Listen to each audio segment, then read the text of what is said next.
প্রতিটা মানুষ আমরা মৃত্যুর ঠিক আগ মুহূর্তে যদি চিন্তা করার সুযোগ পাই, তাহলে প্রত্যেকের চিন্তা আসবে যে আমার জীবনে কি কি করার সুযোগ ছিল অথচ আমি করিনি।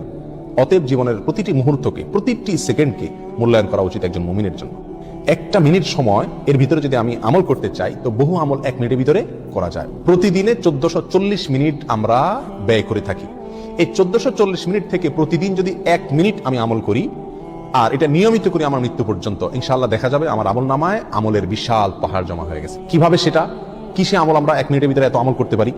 কয়েকটা আমরা নজির স্বরূপ বলতে পারি। 1 মিনিটের ভিতরে আমি যদি সুবহানাল্লাহ পড়ি, 1 মিনিট সুবহানাল্লাহ পড়লে 100 বার সুবহানাল্লাহ বলা যায়। এটা পরীক্ষা করে দেখা হয়েছে, আপনি পরীক্ষা করে দেখতে পারেন। সুবহানাল্লাহ সুবহানাল্লাহ সুবহানাল্লাহ গুনে 100 বার সুবহানাল্লাহ পড়তে কতক্ষণ সময় লাগে? সর্বোচ্চ 1 মিনিট সময় লাগে। 1 মিনিট আপনি 100 বার সুবহানাল্লাহ পড়তে পারেন। আর 100 বার সুবহানাল্লাহ পড়লে কি হবে? সহিহ মুসলিম হাদিসে আসছে, নবী সাল্লাল্লাহু আলাইহি ওয়াসাল্লাম বলেছেন, কেউ যদি 100 বার সুবহানাল্লাহ পড়ে, আল্লাহ সুবহানাহু ওয়া তাআলা তাকে 1000